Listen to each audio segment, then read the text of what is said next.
going to Washington, D.C., and we are going to drain the swamp.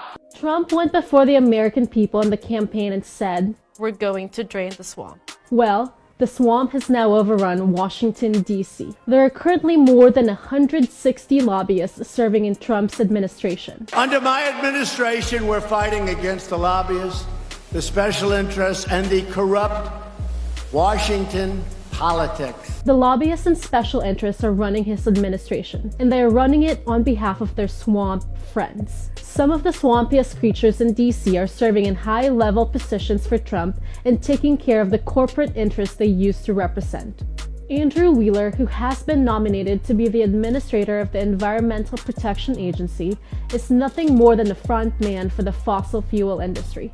There is a revolution occurring in sustainable energy, but Wheeler, a climate change denier and coal industry lobbyist, is focused on the short-term needs of the fossil fuel industry. After making millions lobbying for Murray Coal Company, one of Wheeler's very first acts as the interim head of the EPA was to roll back protections that keep toxic coal ash pollution out of our nation's drinking water supply. Coal ash contains mercury, arsenic, and lead, and can cause serious health risks like nausea, headaches, difficulty breathing, difficulty concentrating, diarrhea, and even death. Today, my administration is launching the most sweeping action in history to lower the price of prescription drugs for the American people. Donald Trump has railed against drug companies exploiting ordinary Americans. And yet his HHS secretary, Alex Azar, was an executive who became president of Eli Lilly USA. During his time there, the price of insulin tripled,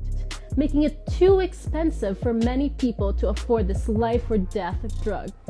We should not have people in government who represent everything that is wrong with the insatiable greed of the pharmaceutical industry. We are not going to reward companies that raise prices, which in the past has been most companies. Frankly, Alex used to run one of them, so nobody knows the system better than Alex, and a very successful one. When Trump's last Interior Secretary wasn't embroiling himself in scandal, he was literally telling fossil fuel executives that the government should work for them. And he meant it. He tried to hand acres and acres of our precious public lands to the oil and gas companies so they could frack for dirty fossil fuels. And his replacement, Andrew Bernhardt, was a lobbyist for the very same fossil fuel companies that want to carve up our national parks.